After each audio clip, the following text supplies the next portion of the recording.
The Bengal files पर विवाद गहराया है। विवेक अग्निहोत्री बोले कानूनी लड़ाई के लिए तैयार हो जाइए। जियोर्जिया अरमानी का 12 अरब डॉलर का साम्राज्य, बिना पत्नी बच्चों के अब कौन संभालेगा विरासत। कीकू शारदा ने छोड़ा कपिल शर्मा का शो। कृष्णा अभिषेक से झगड़े और नए प्रोजेक्ट की वजह से उठे सवाल। Hema Malini wanted Esha Deol to marry Abhishek Bachchan, but actress said ये तो कोई नई बात हो गई। आज टीचर्स डे है, कभी पढ़ाया इंग्लिश, किसी ने सिखाई एक्टिंग। ये है बॉलीवुड के असली गुरु। बिग बॉस 19 की अपडेट भी है। 4 सितंबर एपिसोड हाइलाइट्स। बेसिर अली बने कैप्टन, अभिषेक नेहल की भिड़ंत और कुनिका तान्या का झगड़ा। बॉलीवुड मूवीज की बात करेंगे। सितंबर 2025 द बंगाल फाइल्स से लेकर जॉली LLB 3 और हॉरर थ्रिलर हॉन्टेड 3D तक। आप देख रहे हैं मुझे आशीष दुबे, यानी कि ये शो जहां माया नगरी है। माया नगरी किसकी? एंटरटेनमेंट की दुनिया की। स्वागत है आपका माया नगरी में। बढ़ते हैं सबसे पहली और बड़ी खबर की ओर। बॉलीवुड मूवीज सितंबर 2025 से मैं अपडेट दे दूं। द बंगाल फाइल्स से लेकर जॉली LLB 3 और हॉरर थ्रिलर हॉन्टेड 3D तक सितंबर 2025 बॉलीवुड फैंस के लिए बेहद खास होने वाला है। इस महीने सिनेमा घरों में ड्रामा, थ्रिलर, रोमांस और हॉरर का पूरा पैकेज देखने को मिलेगा।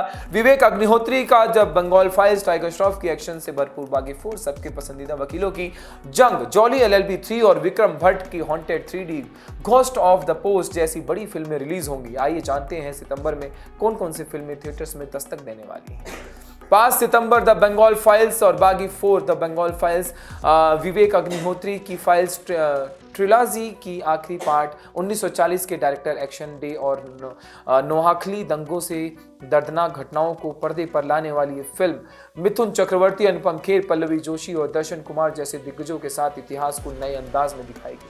बागी 4 टाइगर श्रॉफ, संजय दत्त, हरनाज संधू और सोनम बाजवा की एक्शन थ्रिलर। एक ट्रेन दुर्घटना के बाद रानी की जद्दोजहद और जबरदस्त R-रेटेड एक्शन के साथ कहानी और भी इमोशनल होती जाएगी। 6 सितंबर उफ ये सियापा, सोहम शाह, नुसरत भरूचा और नोरा फतेही स्टार ये कॉमेडी ड्रामा एक आम आदमी के जीवन की गड़बड़ियों पर आधारित है। ड्रग पैकेज की गलती से घर में लाशें मिलने लगती हैं और हालात बेकाबू हो जाते हैं। फिल्म मजेदार ट्विस्ट और ब्लैक कॉमेडी से बिल्कुल भरी हुई है। 12 सितंबर को आ रही है love in Vietnam. Heer express एक चतुर नार और love in Vietnam Shantanu Maheshwari, Avneet Kaur और वियतनामी स्टार खा नगन का international romantic drama. Heer express with Divit Duneja और प्रीत कमानी की पारिवारिक कहानी, जहां एक लड़की यूके जाकर अपनी मां का सपना पूरा करती है एक चतुर नार। दिव्या खोसला, कुमार और नील नितिन मुकेश की डार्क कॉमेडी थ्रिलर जिसमें लालच और चालाकी से भरे ट्विस्ट देखने को मिलेंगे। जुगनुमा राम रेड्डी की रहस्यमयी फिल्म जिसमें मनोज बाजपेयी हिमालय की रहस्यमयी रातों और जलते पेड़ों की गुत्थी सुलझाते हैं। 19 सितंबर निशांची, जॉली LLB 3। अक्षय कुमार और अरशद वारसी की मजेदार कोर्टरूम जंग। जज बने रहेंगे सौरभ शुक्ला। इसमें व्यंग्य, कॉमेडी और सोशल मैसेज का तगड़ा डोज मिलेगा। निशांची अनुराग कश्यप का क्राइम ड्रामा जिसमें ऐश्वर्या ठाकरे डबल रोल में नजर आएंगे।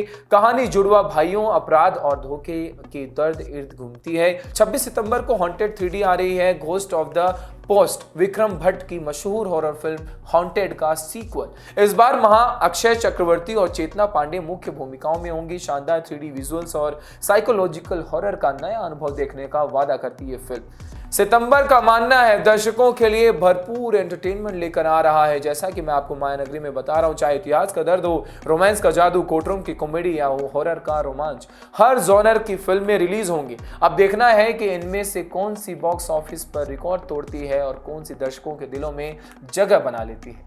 बिग बॉस की बात कर लेते हैं। बिग बॉस 19 4 सितंबर का जो एपिसोड रहा उसमें हाइलाइट्स क्या थे मैं बता दूं आपको।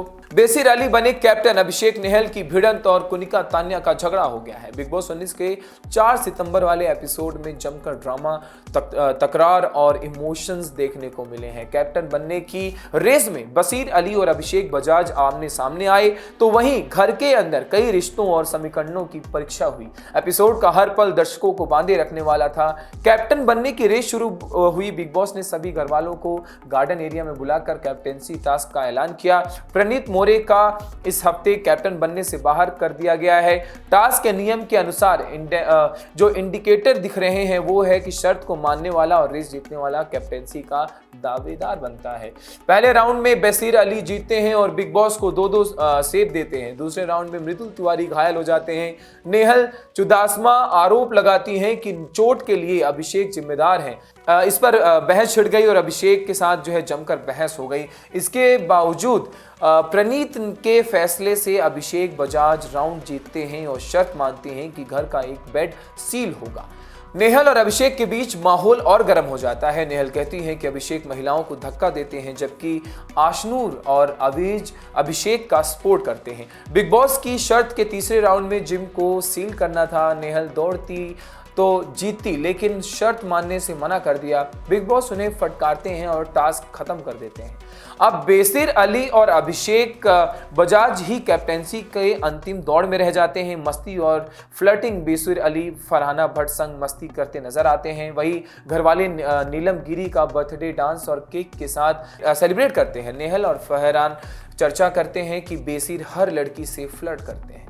कभी पढ़ाया इंग्लिश, किसी ने सिखाई एक्टिंग, ये है बॉलीवुड के असली गुरु। हर साल 5 सितंबर को पूरे देश में शिक्षक दिवस मनाया जाता है। अब सबकी जिंदगी में कोई ना कोई गुरु होता है, चाहे वो माँ बाप हो, दोस्त हो या फिर हमारे टीचर। यही गुरु हमें रास्ता दिखाते हैं, जिंदगी का सबक सिखाते हैं और हमारी पहचान बनाते हैं। बॉलीवुड की दुनिया भी इससे अछूती नहीं है। बहुत से ऐसे सितारे हैं जिन्होंने खुद भी पढ़ाया है और कई दूसरों के लिए असली गुरु साबित हुए हैं। इस टीचर्स डे पर जानते हैं उन सेलिब्रिटीज के बारे में जिनकी जिंदगी का एक अहम हिस्सा शिक्षण से जुड़ा हुआ है। अनुपम खेर, एक्टिंग गुरु। बॉलीवुड के दिग्गज अभिनेता अनुपम खेर ने 2005 में अपना एक्टिंग स्कूल करियर शुरू किया था। यहां से कई नए कलाकार निकले जो आज इंडस्ट्री में नाम कमा रहे हैं। अनुपम खेर खुद भी अक्सर क्लास लेते हैं और स्टूडेंट्स को बताते हैं कि एक्टिंग सिर्फ डायलॉग बोलना नहीं बल्कि दिल से जीतना भी होता है। Akshay Kumar, martial arts master. Akshay Kumar को लोग खिलाड़ी कुमार क्यों कहते हैं? क्योंकि उन्होंने सिर्फ फिल्मों में ही नहीं बल्कि रियल लाइफ में भी मार्शल आर्ट सिखाते हैं। विदेश से ट्रेनिंग लेकर मुंबई आने के बाद अक्षय ने एक स्कूल खोला और बच्चों को आत्मरक्षा सिखाना शुरू किया। उनके कई स्टूडेंट्स ने इंटरनेशनल लेवल पर भी परफॉर्म किया है। चंद्रचूड़ सिंह, म्यूजिक टीचर से एक्टर। जोश, माचिस और क्या कहना जैसी फिल्मों के एक्टर चंद्रचूड़ सिंह कभी स्कूल में म्यूजिक टीचर थे। अगला नाम नंदिता दास, एक्ट्रेस से एजुकेटर। एक्ट्रेस डायरेक्टर नंदिता दास ने सिर्फ एक्टिंग और फिल्मों से जुड़ी हैं बल्कि एक समय उन्होंने ऋषि वैली स्कूल में बच्चों को पढ़ाया। उनके मुताबिक पढ़ाना भी उतना ही क्रिएटिव है जितना एक्टिंग करना। उत्पल दत्त इंग्लिश के प्रोफेसर रहे हैं। हिंदी सिनेमा के महान कलाकार उत्पल दत्त अपनी फिल्मों में गोलमाल और रंग बिरंगी से अमर हो गए, लेकिन बहुत कम लोग जानते हैं कि वह कोलकाता के साउथ पॉइंट स्कूल में इंग्लिश पढ़ाया करते थे। उनकी पढ़ाई की गंभीरता उनके अभिनय में झलकती रहती थी। गुफी पेंटल, FTII के गुरु। महाभारत सीरियल के शकुनी मामा यानी गुफी पेंटल सिर्फ एक्टर ही नहीं बल्कि film and television institute of India FTII में बतौर हेड काम भी कर चुके हैं। उन्होंने सैकड़ों छात्रों को एक्टिंग के गुर सिखाए हैं। Tom Alter, cricket coach. Hindi फिल्मों के मशहूर एक्टर टॉम ऑल्टर सिर्फ कैमरे के सामने ही नहीं बल्कि मैदान पर भी गुरु हैं। उन्होंने हरियाणा के सेंट थॉमस स्कूल में बच्चों को क्रिकेट कोचिंग दी है। इन सितारों ने यह सब साबित कर दिया है कि गुरु सिर्फ स्कूल कॉलेज में नहीं मिलते बल्कि जीवन के हर मोड़ पर मिल सकते हैं। चाहे अभिनय हो, संगीत हो, खेल हो, हर जगह कुछ नया सीखने और सिखाने की गुंजाइश है। इस टीचर्स डे 2025 पर आपकी जिंदगी में भी कोई ऐसा गुरु जिसने आपका रास्ता आसान बनाया हो तो उन्हें दिल से धन्यवाद कहना बिल्कुल मत भूलिएगा।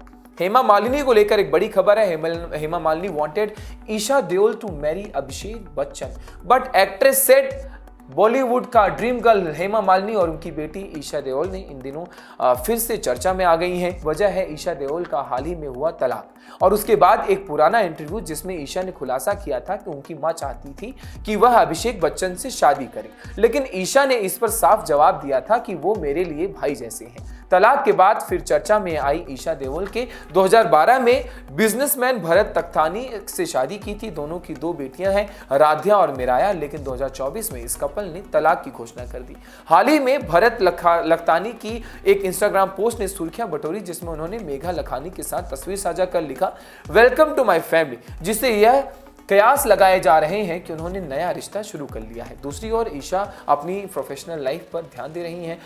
कीकू शारदा ने छोड़ा कपिल शर्मा का शो, कृष्णा अभिषेक से हो गया पंगा और झगड़ा, और नए प्रोजेक्ट की बनी ये एक खास वजह।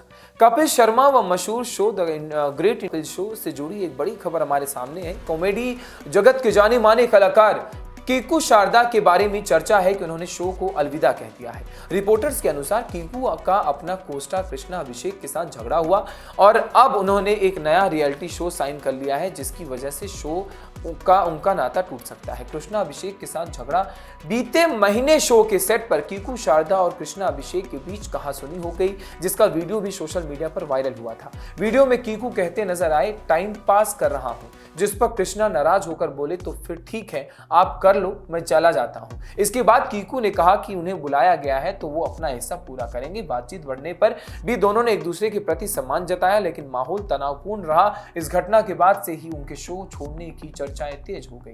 जॉर्जिया अरमानी का 12 अरब डॉलर का साम्राज्य, बिना पत्नी बच्चों के अब कौन संभालेगा विरासत। दुनिया भर का फैशन जगत शौक में है। इटली के महान फैशन डिजाइनर जॉर्जिया अरमानी का 91 वर्ष की आयु में निधन हो गया। उन्होंने अपने जीवन का हर पल फैशन को समर्पित किया और अपने नाम पर एक ऐसा साम्राज्य खड़ा किया जिसकी कीमत आज 12 अरब डॉलर से अधिक है। लेकिन उनके निधन के बाद सबसे बड़ा सवाल यही है, अरमानी का साम्राज्य अब किसके हाथों में होगा। निजी जीवन में न पत्नी न बच्चे, जॉर्जिया अरमानी भले ही पब्लिक फिगर रहे हों, लेकिन निजी जिंदगी में वह बेहद संकोची और निजी स्वभाव के इंसान थे, जिन्होंने कभी शादी नहीं की और ना ही संतानें थीं। उनका पूरा जीवन फैशन, स्टाइल और अपने ब्रांड को नई ऊंचाइयों पर ले जाने में बीता हुआ है। उनके करीबी रिश्ते सर्जियो गोलियोटी और लियो डेल ऑर्को से रहे, जो पेशेवर रूप में भी उनके साथ जुड़े रहे हैं। विरासत सुरक्षित करने के लिए अनोखा कदम अरमानी जानते थे कि उनकी मौत के बाद सीधा वारिस न होने के कारण उनके ब्रांड को लेकर विवाद खड़ा हो सकता है। इसलिए उन्होंने 2016 में जॉर्जिया अरमानी फाउंडेशन का स्थापना की थी। इसका मकसद था ब्रांड को बाहरी दबावों और बड़ी लग्जरी कंपनियों के अधिग्रहण से बचाना। उन्होंने कंपनी के लिए खास बॉयलर्स नियमावली भी बनाई, जिसमें यह तय किया गया कि कंपनी का जो शेयर कैपिटल अलग अलग वोटिंग कैटेगरी में बटेगा। किसी भी स्टॉक मार्केट लिस्टिंग पर कोई बोर्ड की मंजूरी जरूरी नहीं होगी। लिस्टिंग उनकी मौत के कम से कम 5 साल बाद ही हो सकेगी। परिवार और करीबी सहयोगियों की भूमिका, अरमानी ने भले ही शादी न की हो, लेकिन परिवार को हमेशा अपने करीब रखा है। उनकी बहन रोसाना अरमानी, भतीजी सिल्वाना जो वुड्समैन डिजाइन की हेड रही हैं, भतीजी रोबर्टा और कम्युनिकेशंस की डायरेक्टर रही हैं, और भतीजा आंद्रेया कार्मेना कंपनी के अहम पर्दों पर रहे हैं। इसके अलावा उनके सबसे करीबी 35 साल पुराने साथी पंतालियो लियो डेल आर्को, जो मेंसिवर डिजाइन के प्रमुख हैं, उन्होंने कंपनी की अलग राह तय करने में उनकी बहुत बड़ी भूमिका निभाई है। जॉर्जिया अरमानी का साम्राज्य किसी एक उत्तराधिकारी के हाथों में नहीं जाएगा, बल्कि इसे परिवार, विश्वसनीय सहयोगियों और फाउंडेशन मिलकर आगे बढ़ाएंगे। यह व्यवस्था बताती है कि अरमानी ने न सिर्फ फैशन ही नहीं, बल्कि अपनी विरासत को भी उसी के संभाले रखा, अनुशासन से गढ़ा, जिसके लिए वे दुनिया भर में मशहूर रहे हैं। द बंगाल फाइल्स को लेकर एक बड़ा विवाद छिड़ गया है। कानूनी लड़ाई के लिए तैयार फिल्म मेकर विवेक अग्निहोत्री की बहुचर्चित फिल्म द बंगाल फाइल्स अपनी रिलीज से ठीक पहले बड़े विवाद में घिर गए हैं। दावा किया जा रहा है कि पश्चिम बंगाल सरकार और पुलिस अधिकारी राज्य के थिएटर्स मालिकों को फिल्म न दिखाने की धमकी दे रहे हैं। अग्निहोत्री का कहना है कि हालात बिगड़ने पर वो कानूनी रास्ता अपनाने को मजबूर हो जाएंगे। रिलीज से पहले बड़ा विवाद द फिल्म बंगाल फाइल्स की शुरुआत हो गई है। थिएटर मालिकों को धमकाया जा रहा है। मुंबई में प्रीमियर के दौरान विवेक अग्निहोत्री ने दावा किया कि उन्हें राज्य भर से थिएटर मालिकों की शिकायतें मिल रही हैं। पुलिस अधिकारियों द्वारा उन्हें डराया धमकाया जा रहा है कि अगर फिल्म रिलीज की तो अंजाम भुगतना पड़ेगा। कई मालिक कह रहे हैं अगर लोग आकर तोड़फोड़ करें तो हम क्या करेंगे। विवेक अग्निहोत्री उन्होंने कहा कि यह अवैध और असंवैधानिक है